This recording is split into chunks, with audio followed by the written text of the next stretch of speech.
والسيده شروق زيدان رئيس التنفيذي بالمدير العام تاهيل OEP وهي هتدير الجلسه الاخيره، والدكتور صابر سليمان مساعد وزيره الدوله للهجره وشؤون المصريين بالخارج للتطوير المؤسسي، والدكتور عمرو بوصيله رئيس الاداره المركزيه لتطوير التعليم الفني بوزاره التربيه والتعليم الفني، والسيده شهيره واصف مدير ملف الهجره قطاع التعليم الفني وتطوير سوق العمل الوكاله الالمانيه للتعاون الدولي GIZ، والسيده جراتسيالا ريتسا مستشار رئيس قسم حقوق الانسان والمجتمع المدني والنوع الاجتماعي والهجره والامن والحوكمه، السيده علية سراج الدين مدير تنفيذي مؤسسه غبور للتنميه، والدكتور عمرو عبد القوي العضو المنتدب لاكاديميه ناس، والسيد رامي سماعين اخصائي اقليمي في النوع الاجتماعي والشمول الاقتصادي منطقه جنوب وشرق البحر الابيض المتوسط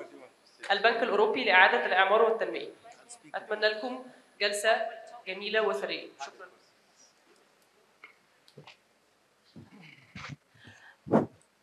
اوكي، انا هتكلم باللغه الانجليزيه علشان احنا عندنا ضيوف كتير هيتكلموا ومعانا كمان اندريا. So I would like to start this session with Dr. Saber Suleiman. You had mentioned that Egypt is currently in the process of launching a national scheme for labor mobility that also takes into consideration local market demand.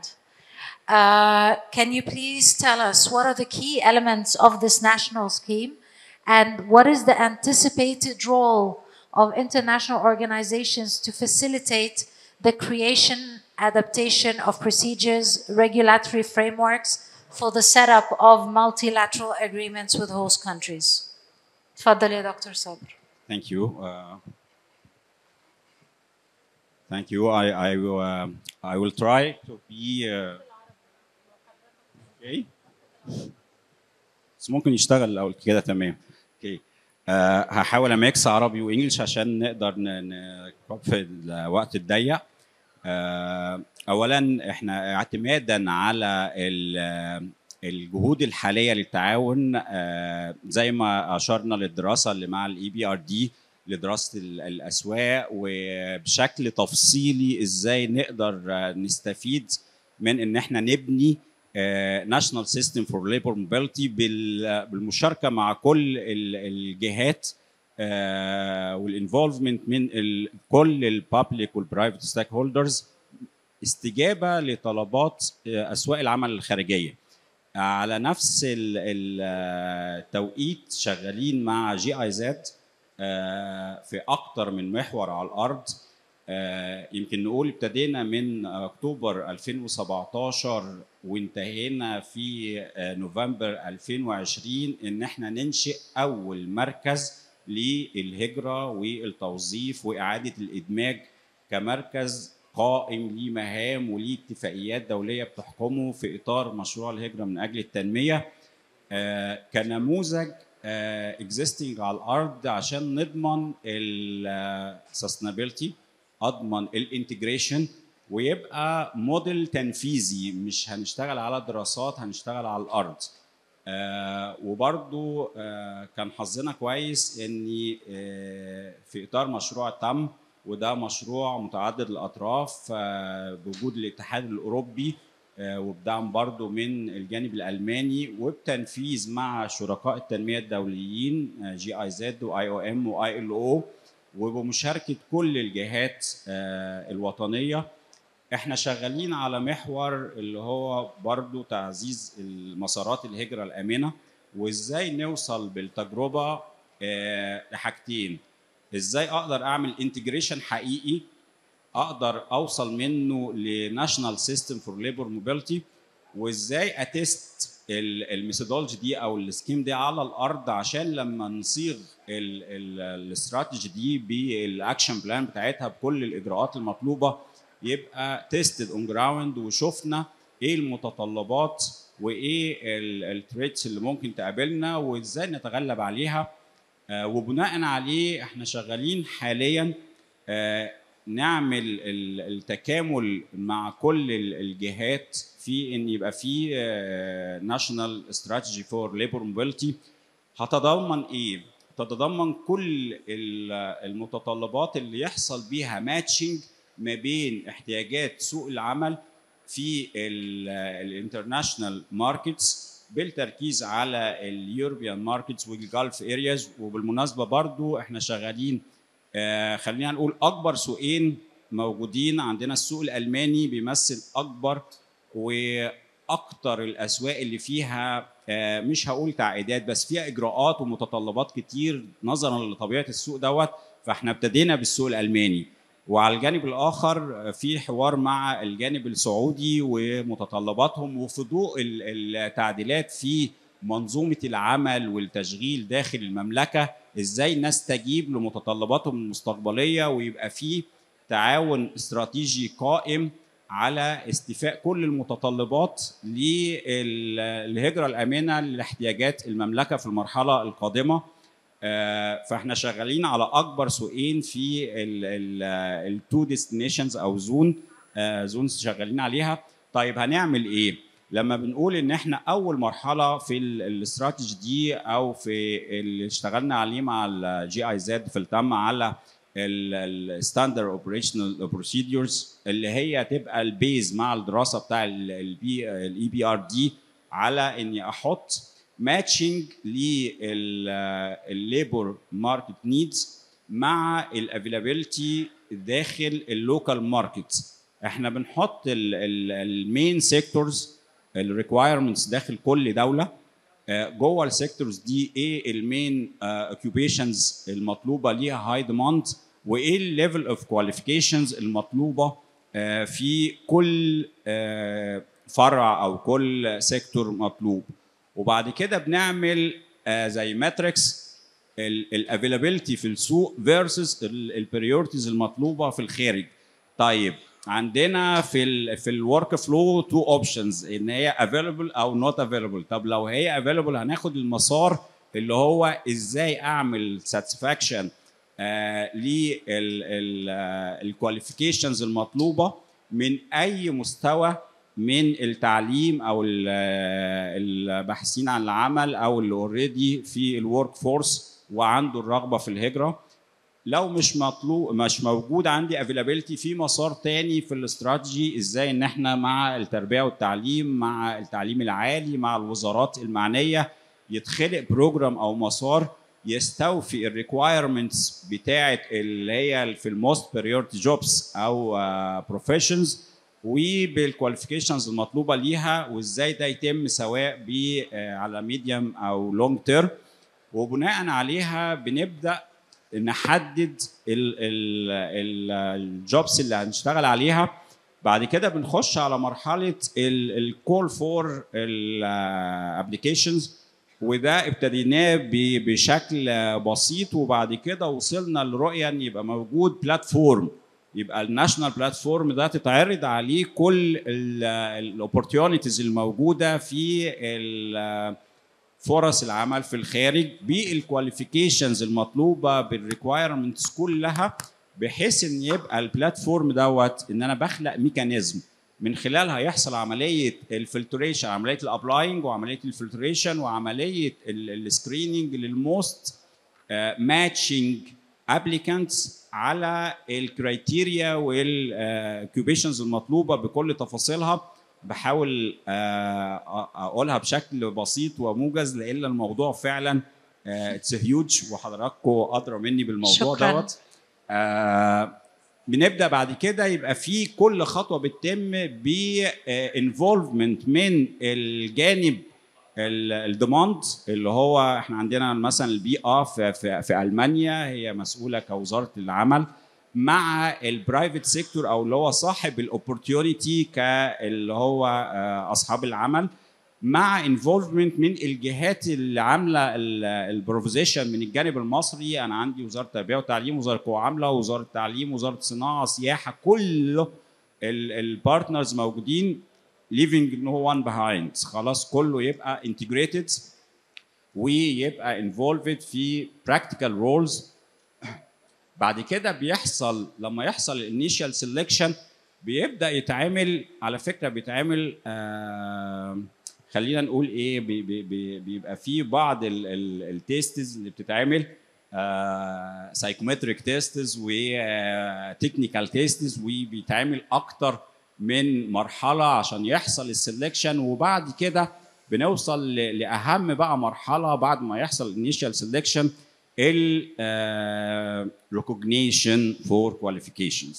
ودي بالنسبه لنا هي اكبر تحدي، ان احنا نخلق ميكانيزم قائمه في مصر بانتيتيز متخصصه تبقى recognized و approved في كل سيكتور، ان هي تبقى سواء ان هي الانتيتيز دي public entities او private entities بكل مستوياتها، مع التشامبرز، مع حسب طبيعه كل قطاع مطلوب، مع كل دوله ازاي يبقى عندي جهات معتمده تعمل الريكوجنيشن للكواليفيكيشنز المطلوبه. وبنبدا ناخد دلوقتي ستيبس، وطبعا بجهود وزاره التربيه والتعليم في هيئه الاعتماد والجوده للتعليم الفني، واستكمالا لجهود نقاء طبعا المنظومه تبقى متكامله، يبقى في جهات السكيلز كونسلز، لما تواجد التشامبرز يبقى كله في هذه المنظومه معروف ازاي يحصل النتوركينج للكواليفيكيشن ريكوجنيشن بروسيس. وبعدها نبدا في مرحله عمليه مش هقول البليسمنت، عمليه الانجيجمنت. دلوقتي هو مطلوب ليه مجموعه سبلمنتس او مجموعه تريننج كورسز، او طبعا المتطلب الاساسي اللغه، ودي برضو بتحتاج مسار ان هو تو بي سكيورد، بحيث ان الميكانيزم تبقى كامله لما بيستوفي كل الاجراءات بتاعته عشان يبقى في فاينل ابروفل وبليسمنت على الجوب فاكنسي. بيبقى فيه برضو بالتعاون مع الديماند سايد، لازم في كل المراحل يبقى مشارك. بخش على مرحله تانية من البريبريشن فور الترافل، ويحصل عمليه الاعداد لكل طبعا في عقود عمل، في شغل مع القوى العامله، في شغل مع الخارجيه، في شغل مع مكاتب السفارات نفسها عشان ان هو تو ايشو الفيزا، ويبقى كل البروسيس سكيورد بميكانيزم، مش بجهود فرديه، مش ب individual efforts، لا، يبقى في ميكانيزم قائمه فيها كل الاجراءات بشكل دايناميك، بشكل انتجريتد، بشكل انستيتيوشناليزد. لازم يبقى في حاجه، كيان يدير المنظومه، يعمل نوع من الجفرنس. والجفرنس بالنسبه لنا ان هو تو فاسيليتيت وسبورت البارتنرز والستيك هولدرز ان هم يقوموا بالادوار بتاعتهم، الرولز والريسبونسابيلتي بتاعته تو بي جفرند، ما يبقاش في اوفرلاب، ما يبقاش في انتربشن، ما يبقاش في جابس، ما يبقاش في اي جهود مهدره في المنظومه. وبنكمل معاه على فكره في الاستراتيجي اللي تتحط بعد ما يحصل الانجيجمنت، يبقى في البري ديبارتشر اورينتيشن. كل الناس بتشوف البري ديبارتشر اورينتيشن دوت ان هو اعرفه بالاجراءات بتاعه العمل وقوانين العمل، وانا لازم في البري ديبارتشر اورينتيشن اضمن ان هو هيبقى انتجريتد، هيبقى يتم ادماجه في المجتمع اللي هو مسافر ليه بشكل فعال.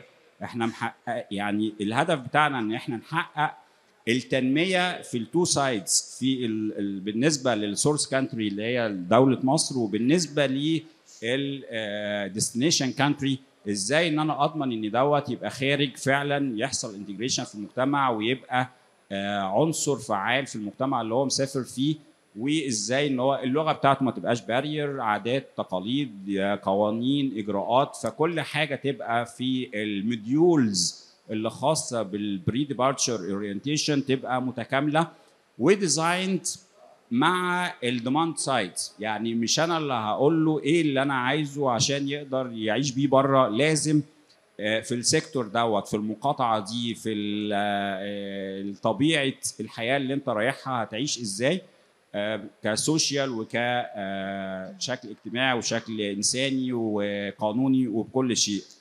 ما بنقفش عند هنا، انا اسف، اخر مرحله عشان دي اهم مرحله. لما يحصل ان هو يسافر لازم يحصل له نوع من متابعه عشان اقدر اضمن الانجيجمنت واضمن الساتسفاكشن من البوث سايدز، مش احنا الامبلوير والامبلوي.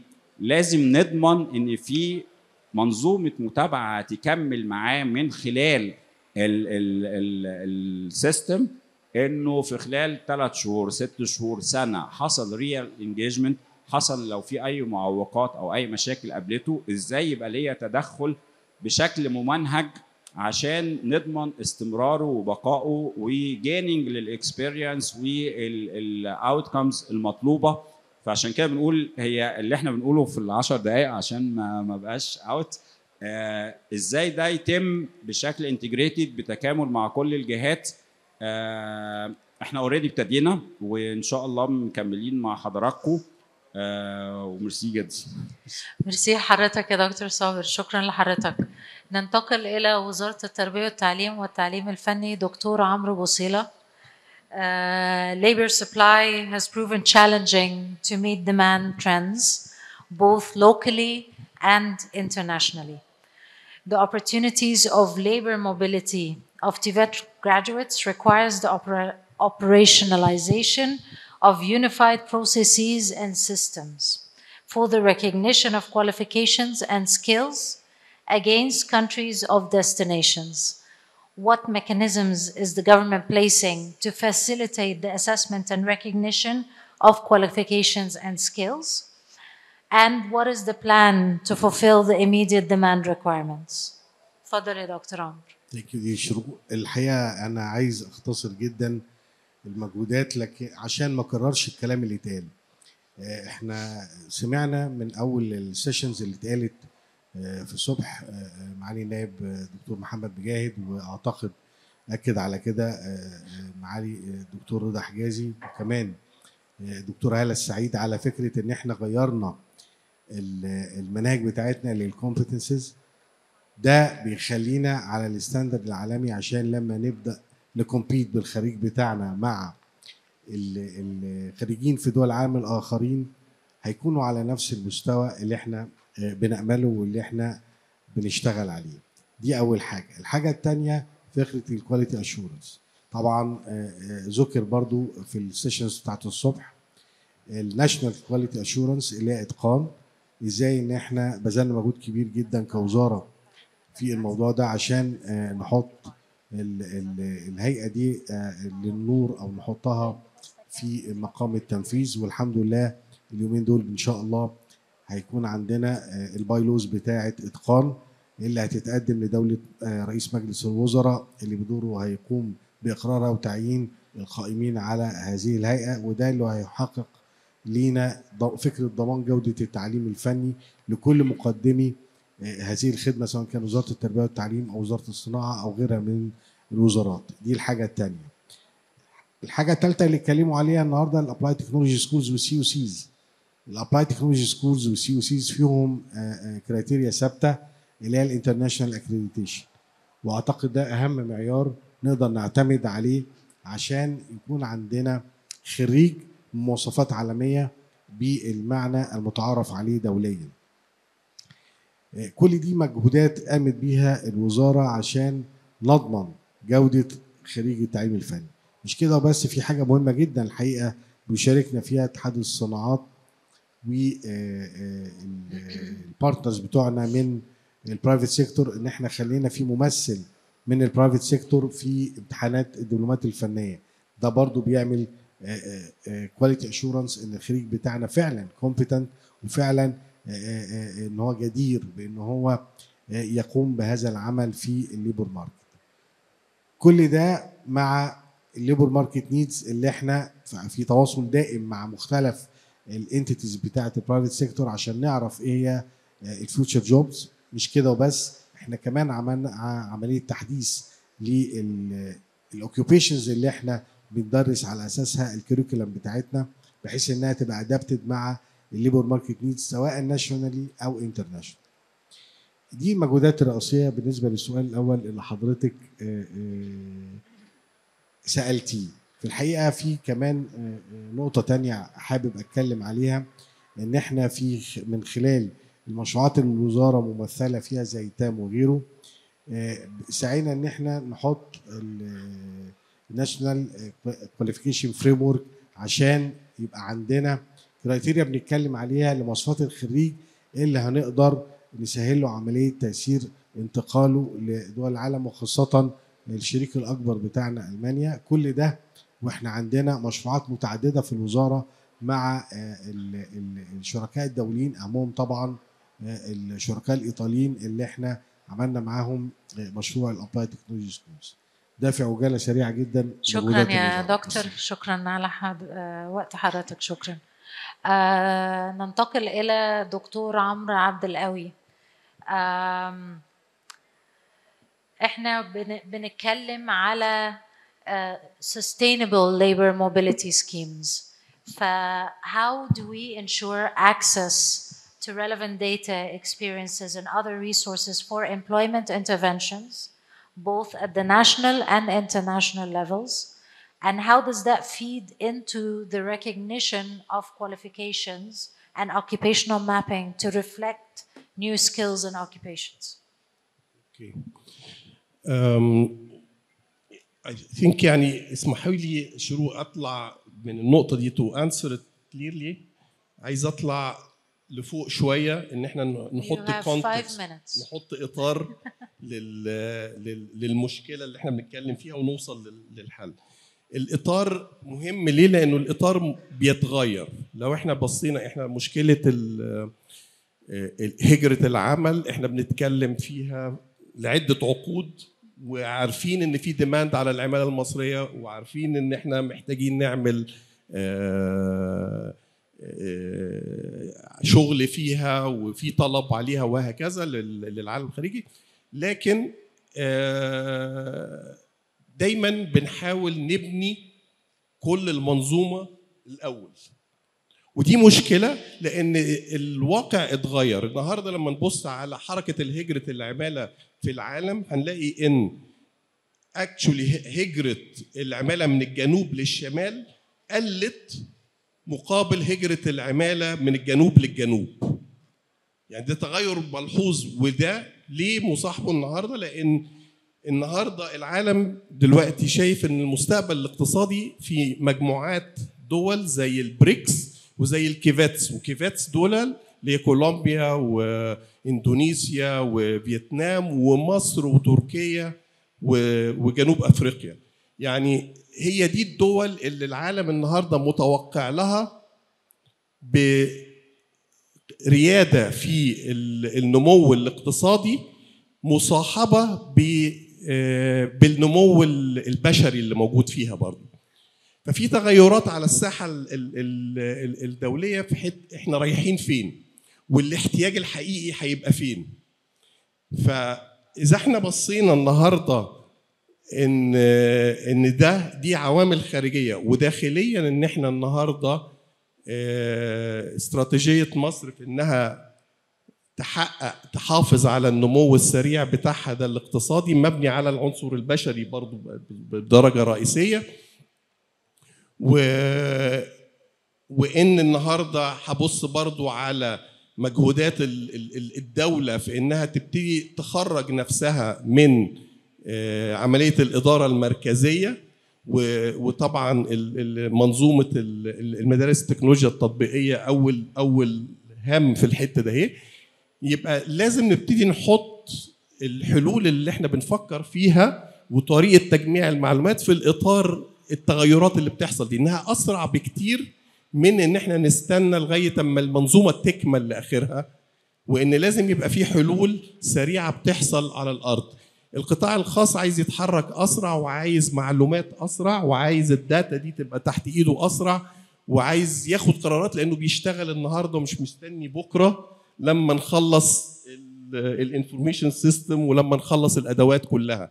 فازاي نقدر نوصل لحل عملي يحقق لنا الاهداف ده هي على المستوى القصير في قبل ما الدنيا تستمر. وده اللي انا شايفه تحدي رئيسي النهارده، بس ممكن نستفيد من التجارب اللي هي بدت دلوقتي زي التكنولوجيا التطبيقيه اللي هي لا مركزيه في عمليه التاهيل، عندها استعداد لقبول عده سبل لتحقيق الاعتماد الدولي. مش لازم اقول ان هو اعتماد واحد بطريقه واحده عشان لازم اتحرك، لا انا ممكن اقبل بعده. المهم ايه؟ الكواليتي هي اللي بتحكم. طيب لو احنا بصينا كده ان ده ودي بتشتغل والقطاع الخاص مشجع وعايز من ده اكتر بس عايز يتحرك اسرع، طيب يبقى المعلومات نوصل لها ازاي؟ نجمعها ازاي بحيث انها تشتغل اكتر؟ يبقى احنا بقينا عايزين نفكر في بلاتفورم يبقى هدفه مش يقول الطريقه الاوحد للوصول، لا يقول ايه الطرق المختلفه للوصول، فيبقى مجمع للسبل الكتيره اللي هي موجوده عندنا النهارده، اللي هي موجوده من اطراف مختلفه كل واحده على حسب اولوياتها واهدافها وكلام من ده، بس نعرف نجمعهم على بلاتفورم واحد اللي هو سيرتيفيكيشن باثويز. ودي بتخاطب الطرفين، بتخاطب مجتمع العمل ومجتمع الصناعه بطريقه اللي هي بتقول له لمجتمع العمل، بتقول له عندك عده طرق للوصول للاعتماد للاعتماد، ومنها طبعا لانك يبقى عندك قيمه، لانك عندك فرصه لوظيفه وهكذا. وفي نفس الوقت برضو البلاتفورم ده بيدي الصناعه وبيدي بتاع ده وسيله للمقارنه، وسيله للتقييم، وسيله لانه يعرف ايه اللي بيحصل ويعرف يشوف الفروقات اللي موجوده. فبالتالي يبقى الاطراف كلها بقى عندها انترست انها تدخل فيه وتبتدي تتشارك وتشتغل، وبعدين تدريجيا المنظومه الرئيسيه اللي هي بتقول النظام الاوحد اللي احنا هنعتمده يبتدي ياخد يشمل، بس البلاتفورم ده يكون شغل الناس دي في مراحله السريعه على طول. شكرا يا دكتور، ميرسي لحضرتك. ننتقل الى الاستاذه شهيره. ممكن نتكلم شويه على ايه هي الكي اوبجكتيفز لمشروع التام، وايه الريكومنديشنز اللي طلع بيها هذا المشروع on the regional level. كان في مؤتمر اوائل الشهر ده او اواخر الشهر اللي فات، regional conference for the TAM، كان بحضور مصر والمغرب وتونس. فيا ريت نسمع من حضرتك شويه عن هذا الموضوع. شكرا أستاذة شروق. في البداية أحب أشكر إديوتك على الدعوة الكريمة، ويشرفني جدا الجلوس وسط زملاء وشركاء في على هذه المنصة. في الحقيقة يعني دكتور صابر سبقني في أنه عرض على حضراتكم برنامج تام وأهدافه، بس يمكن في عجالة أن أنا حضرت مداخلة باللغة الإنجليزية وحضرتها كمان بباوربوينت برزنتيشن. انا ما اعرفش لو هي موجوده، دي بتاعت غبور ما اقدرش اتكلم عنها. yes thank you. thank you ميرسي لينا.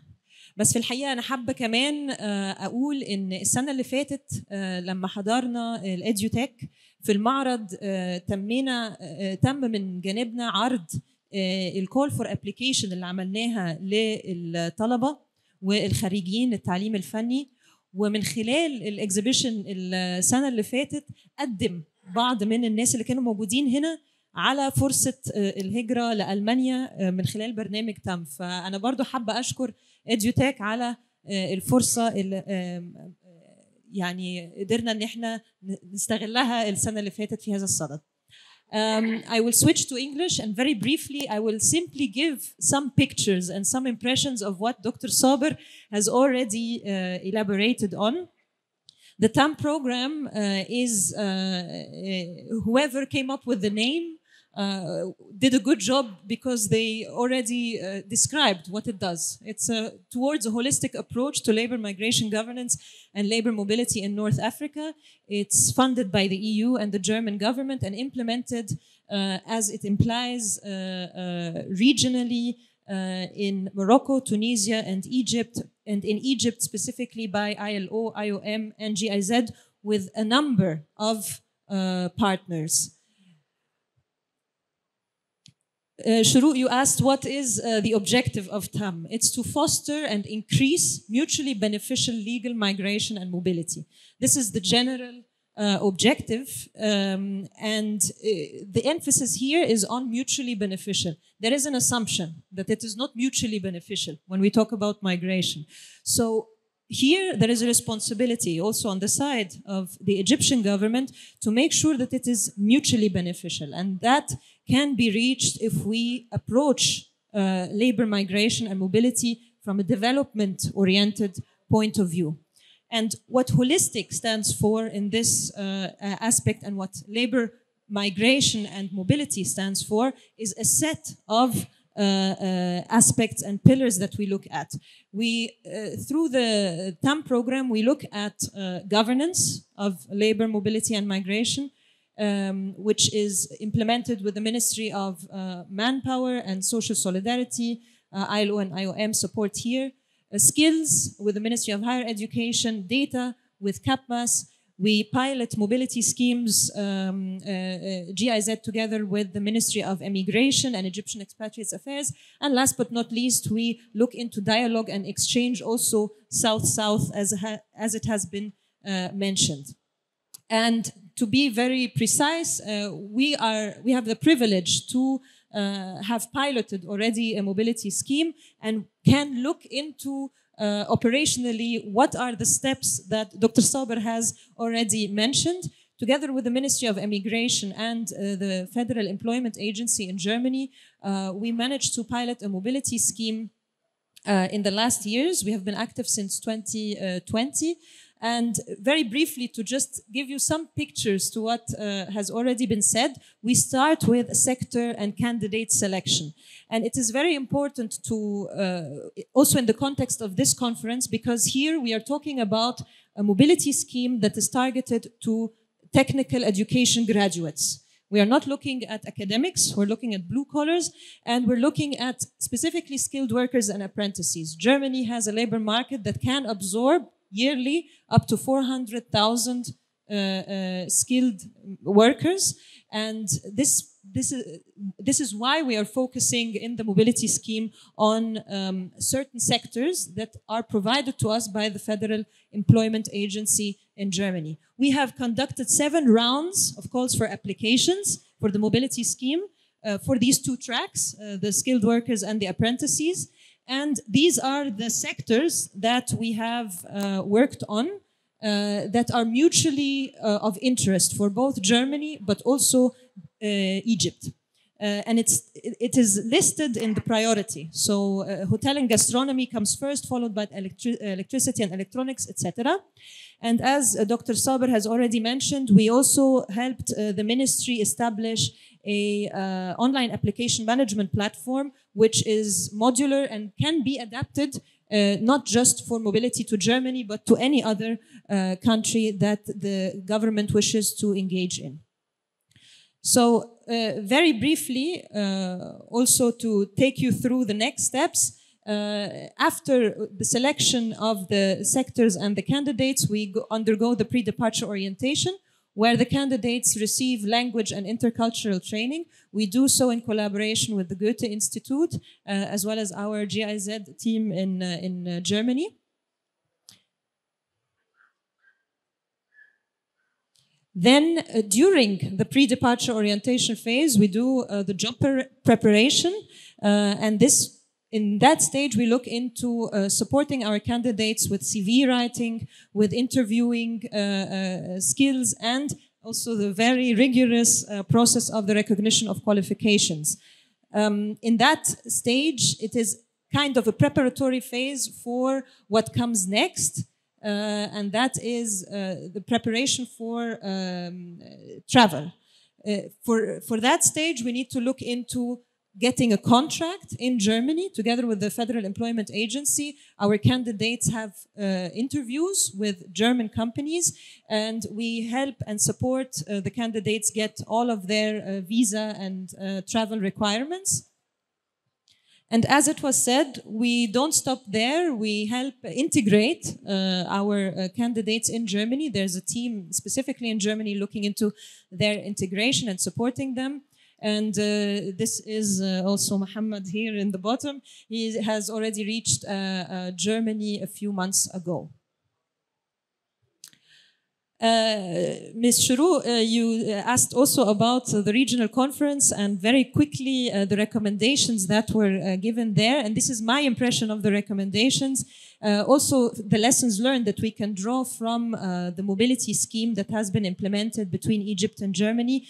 The conference was labeled and entitled on lessons learned from the mobility scheme.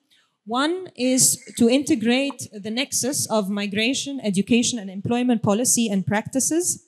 We are looking at, when we look at migration, we shouldn't look at migration as a lone-standing concept, but we need to see how to integrate it with strategies and policies aiming at education development and employment. Number two is to involve the private sector in the design and the execution of the schemes and partnerships. This has been repeated many times today, the importance of the role of the private sector, but also in the context of mobility and labor mobility to other countries. The role of the private sector is not only in the selection and the skills development of certain sectors and professions, but also that the costs of travel are not borne on the candidates themselves. So this is a way to protect the candidates of from traveling, taking on all of the costs. No, we need to see that the private sector invests in these costs, which include very costly things like language training and job preparation. And last but not least is to invest in skills development and assessment models in a development-oriented way. And what this actually and practically means is to try out different partnership models to work on mobility in an integrated, as it has been said, and development-oriented way. I would like to take this opportunity at the very end to say that mobility is a means to an end. It is not really an end in and of itself, but we have to look at migration and mobility as an option, as a career pathway, as an opportunity to actually further and develop human development. Thank you so much, Shahira. Thank you. It's definitely very interesting. We need to look at it. Graziella, ciao. Thank you very much for your patience, and thank you for being able to join us online. Of course, labor mobility is of importance to both the host and destination countries in the economic recoveries. And with the aging population across Europe, the EU launched 2023 as the Year of Skills. How can we address the currently existing barriers, concerns of countries of destination to ratify or to enter into related agreements that promote labor mobility? And while the EU Commission has been active in bringing together relevant stakeholders to better implement relevant interventions that promote labor mobility in Egypt, how can international organizations, networks, and expertise be mobilized to promote relevant governance policies and programs towards the Talent Partnerships Initiative? The floor is yours, Graziella.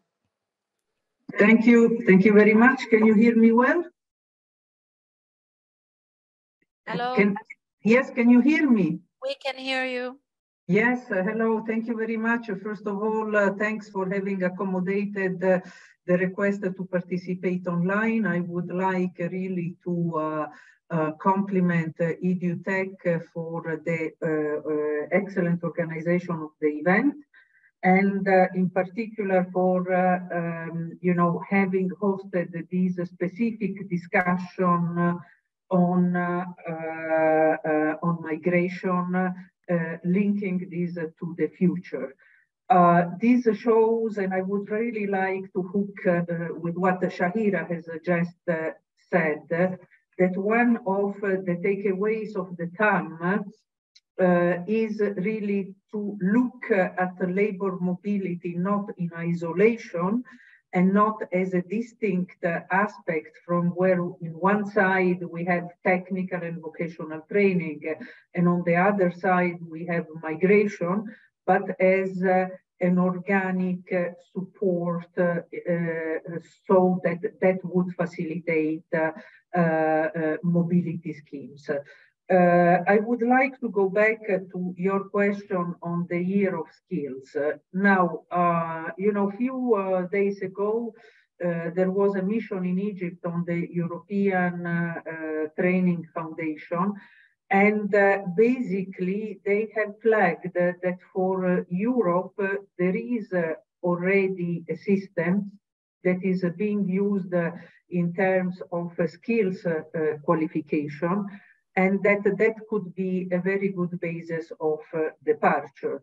So when we are thinking about setting up qualification schemes, I think that building upon something that it is already an investment in the EU skills panorama could better help in ensuring labor mobility, because we know very well that one of the main bottlenecks that were addressed during the current TAM was the fact that basically there was a big bottleneck on the skills recognition. So that is something that needs to be looked at in the future as a building block and the lessons learned from the past. I would like here to introduce a concept that is being discussed currently at the level of the Commission, and it is called talent partnerships. Now, talent partnerships embeds this concept of going beyond the pure labor mobility and looking at all the ancillary supports that make labor mobility possible. When we consider the investment that we have put in the region through the TAM in the past 3 years, we have a glass that it is half full, but the half empty glass is that at the end, the total number of mobilities combined remain very limited compared to the future needs of the European labor market. We are speaking about 250 mobilities in overall, with about less than 50 coming from Egypt. So if we are looking for future models, I think that maybe we need to look, and that I would hook to the presentation that was made earlier on by the colleagues of the EBRD on a more sustainable and upscaled processes, because we should basically, to be able to meet those demands, certainly to have more mobilities. And for this reason, I mean, I understand that the private sector is being, let's say, quite proactive. I understand that there are schemes that may bring to a certain number of mobilities to Finland. I think that for the next step of the talent partnerships, we need to explore a little bit better on doing this not only from a developmental point of view, but also looking at the interest of the private market, because the private market is not having a kind of assistentialist nature, but it's looking at the business profit. So that is why, you know, having more workers means having a win-win approach. Now, the good news about this, when we speak about talent partnerships, and when you are speaking, you had a question on the agreement, is that Egypt has been embedded into the talent partnership schemes. And hopefully, through the discussions that we have been having with the Ministry of Foreign Affairs a few weeks ago, the idea would be basically to sit together and have a talent partnership roundtable in the month of May as a means to sit down and do what Dr. Saber said, basically, those are our needs. Let's see what are the needs in Europe. Last but not least, I think that there is a very important point that was raised on the fact that the system needs to be flexible, especially in an area and a world where the needs can change quite quickly. But we will still need to have a framework if we want to favor the mobilities, that is basically the framework that the EU and the EU member states have been developing. In terms of agreements, basically, I would like to mention that as far as Egypt and the EU is concerned, there are a number of, we have the migration dialogue that embeds aspects of labor mobility between the EU and Egypt, but there are a number of bilateral agreements. There is an agreement with Germany, there is an agreement specific on labor mobility with Italy since a number of years. Lately, there was an agreement signed on agricultural workers with Germany, and we all know that last week there was the Czech Prime Minister that in his discussions with the President of the Egyptian Republic mentioned again the possibility of getting within the labor mobility schemes, especially in the hotellery section. But we really need to do a little bit more to bring technical discussions at the political level, because the nexus between the two is what will ensure that in the next phase, Egypt can be more on the front line than what has happened in the past.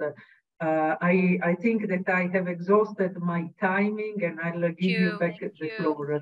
Thank you so much, Graziella. Thank you so much. And I'm going to pick up from where you left and address EBRD. Rami Sam'an, EBRD has been actively supporting the government of Egypt in a number of priority sectors, especially in to try and select destinations and provide recommendations as to ways of meeting the current opportunities. And following the COP27, EBRD launched the NWEFI initiative with the government of Egypt and several development partners. NWEFI is the nexus for water, food, and energy initiative. And this is going to require a lot of restructuring and building the capacity of human capital to meet future skills that will be taking place or within this initiative. Of course, youth and women are categorized as vulnerable groups, And we would like to hear a little bit more with regards to EBRD's strategy for inclusion, and how is it, what kind of policies are required in order to meet certain international standards that would facilitate equitable employment in the countries of destination and host countries as well.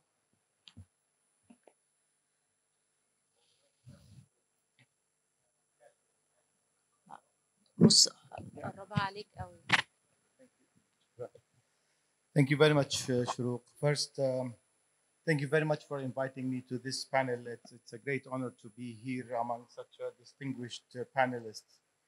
To answer your question, I'll structure it in two contexts. One relevant to methodologies, mechanism, and standards, and the other one will revert to the inclusive business model and attaining for young men and women. We all know the impact of climate change and digital revolution that is disrupting the world of work in general and impacting how labor markets are operating. And, and in this context, this requires policymakers and systems, education systems, to continuously cope and thus continuously develop skills development systems, starting from preschool. I'm fine, thank you. Starting from preschool to school to TVET system and then universities. And while this is a huge endeavor, it requires a lot of investment and a lot of effort. This also presents an opportunity because whatever skills, the quality and quantity of skills that will be demanded in the market in the coming few years at the medium term do not exist now, and do not exist now in Egypt and virtually everywhere else in any other countries in the world.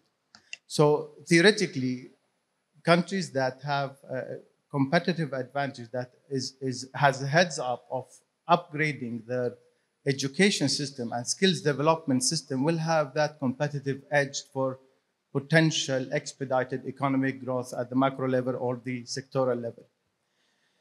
And in this context, I will answer your question through emphasizing the role of the private sector.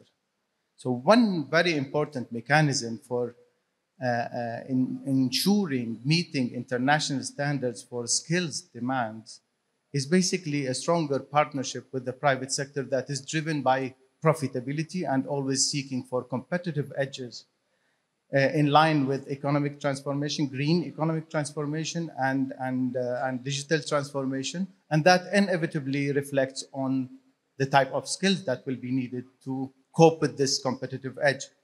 Now, we talked about sector skills councils, and naturally we are focusing on the role of the private sector within the councils to improve current skills demand in the market, current skills needs in the market. But the private sector is best suited to help policymakers in institutionalizing a skills forecasting mechanism and anticipating what skills will be needed. And those skills are the same anticipated locally and internationally, which means that one of the important mechanisms to attain that alignment with international requirements would be a stronger partnership with the private sector.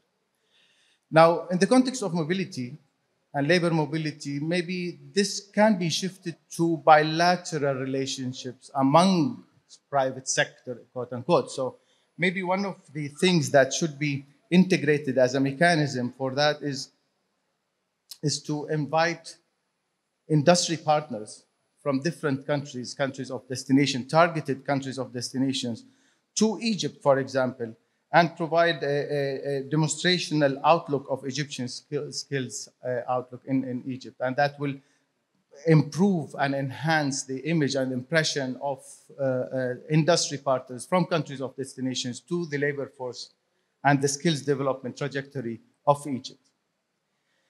Now, let's not forget that this is a win-win situation.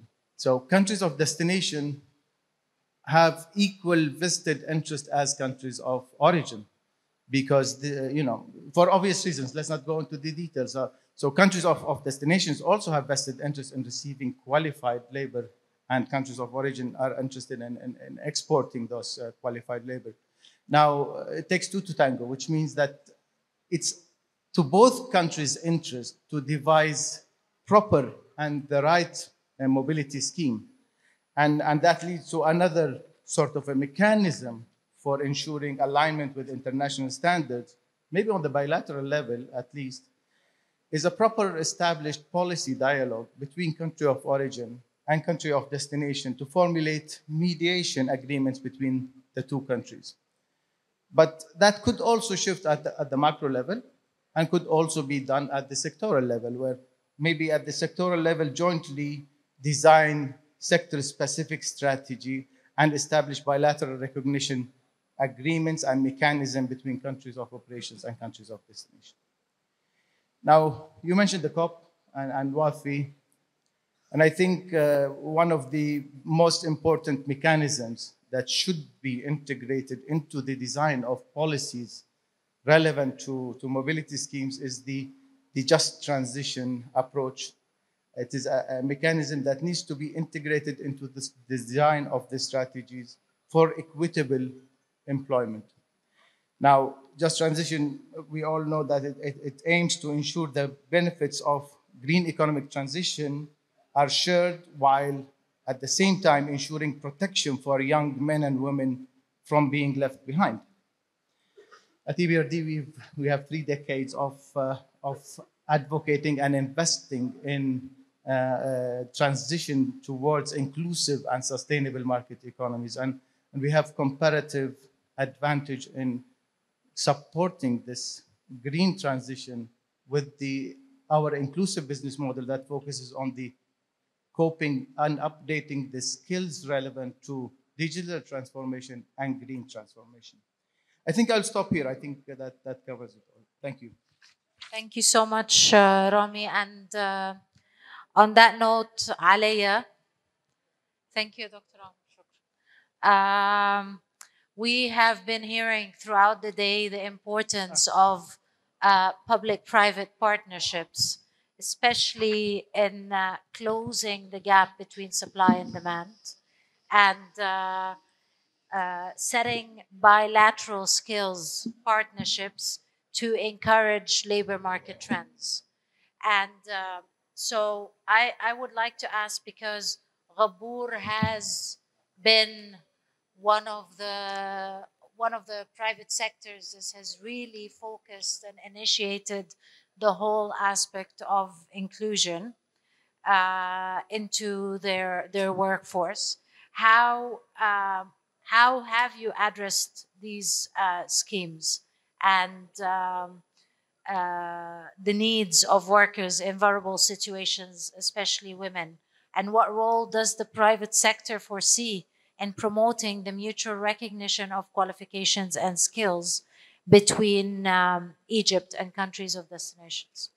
Thank you, Shuru. And first, let me thank Dr. Ali Shamsuddin for organizing this conference for the 2nd year. And actually, I think one of the main outcomes and benefits of having a conference of this size is to have all the stakeholders that are engaged in similar initiatives participating in panels like this. So, as an individual institution, we are an NGO working on development of vocational education.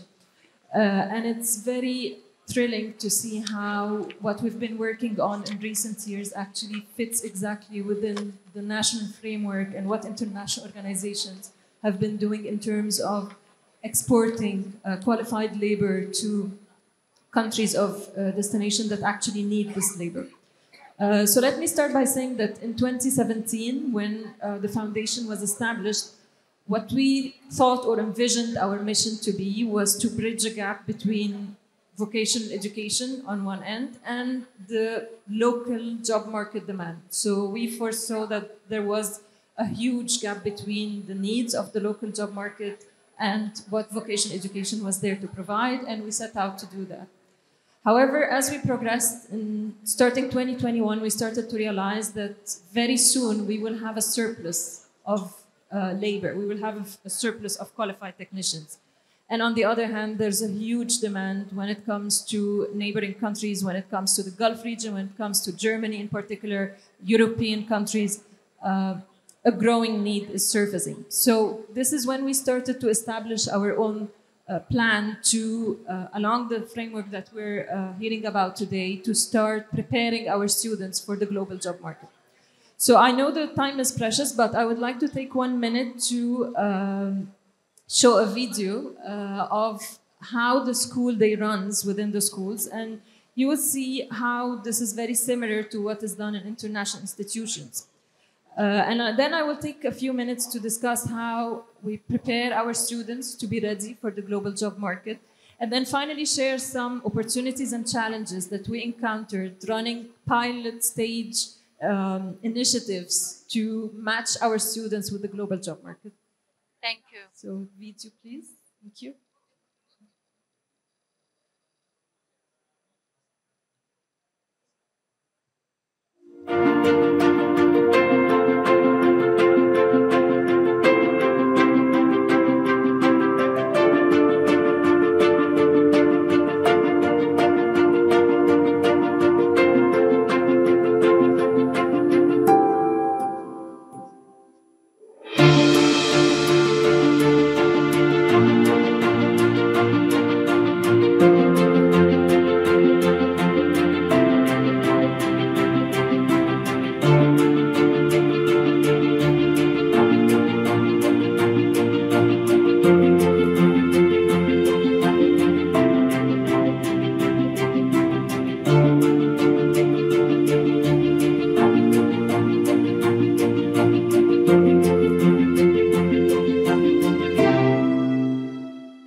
So this is very briefly how a school day typically runs inside our schools. I'll take, I don't know if you can show the presentation, yes. I will not bore you with the details, just to tell you that we actually have 830 students currently in our schools, of which what we are very proud of, talking about the subject of inclusion and gender equalities, we have 120 girls. So when we talk about the automotive sector, I think this is quite an achievement that we're very proud of, that we have initiated to have girls and women part of our workforce, our trainers, and also of our students. So very soon, when you service your cars in service centers, not just in GB Auto, but in all the other companies we collaborate with, you will start seeing very determined young women servicing those cars. So we have, since 2020, we have graduated over 500 students. So what do those students actually have as potential that makes them potential recruits or potential labor for the global job market? So first of all, when we started, we wanted to replicate a very successful model of vocational education, which is the German dual education system. So that being said, we follow that system. We work now with the Ministry of Education, Technical Education, Applied Technology schools, which fit perfectly within that model, or we fit their model to be exact. But we also focused a lot on language skills, because we have spoken how this is a barrier to entry into the global job market. So we requested from the start that our schools would be run in the English language as an international language of education. This is definitely a challenge when we are talking about students coming out of public preparatory schools. However, it was an important requirement for us. We worked gradually with them from the first year to the third year, but it was very important that they have this knowledge, especially for technical subjects.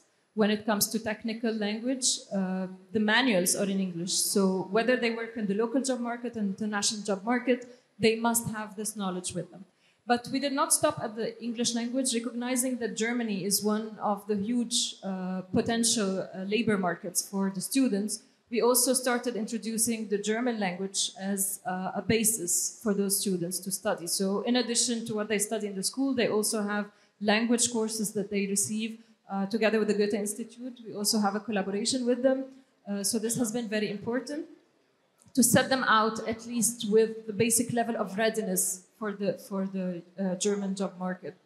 Of course, when we talk about recognition, International recognition is very important. So we collaborate with the German Chamber for Industry and Commerce to accredit our students according to the dual education system. This is very important when we communicate with international organizations, when we communicate with countries in different countries to establish that there is international quality assurance. But I think just as importantly as we talk about technical knowledge, we talk about language, but it's also very important to focus on what is soft skills, what is Industry 4.0 skills that will very soon be required within the job market. So this is digital skills definitely on the agenda. Even if we introduce this as extracurricular activities for now, but very soon we'd like to embed that within the curriculum as well. Definitely focusing on who is teaching them. So the trainers, the teachers are, it's just as important to qualify them and accredit them to be able to deliver this system. So I'll take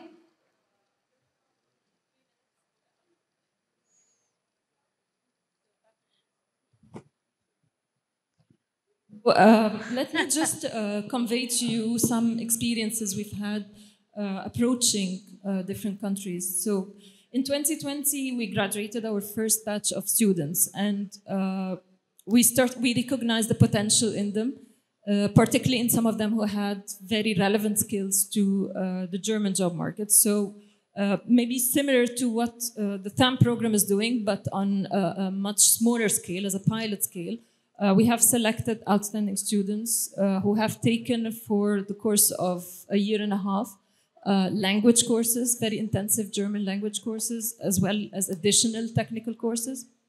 And then we set out to match them through our academic partner. We have an international German academic partner, and they set out to match them with companies in Germany. And actually, we have to say that there is definitely huge appetite. The companies did not just want to train them, they actually wanted to employ them when they finished the training period.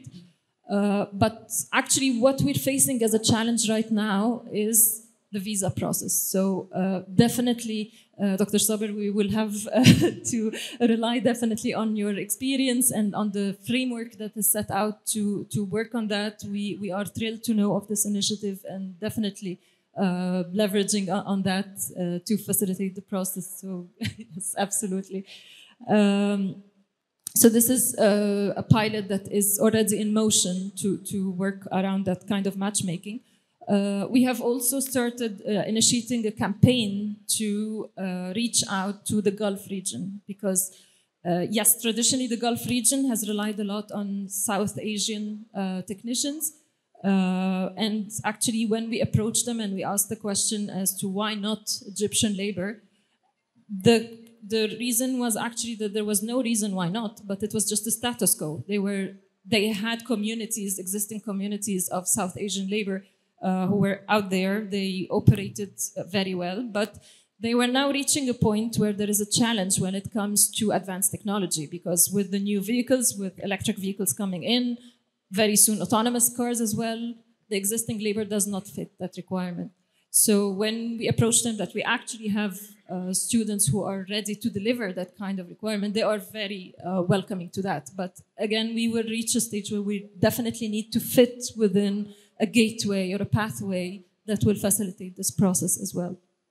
So just to conclude, we are very happy to hear about the EBRD research, the study, because this is definitely very enlightening and it opens up the path for our future endeavors. So thank you so much for sharing. And we are very much looking forward to working definitely with the Ministry of Education, of course, and the Ministry of Immigration on, and Manpower on satisfying those requirements. Thank you so much, Shaleya, and thank you very much to all the panelists. And we do apologize for the delay.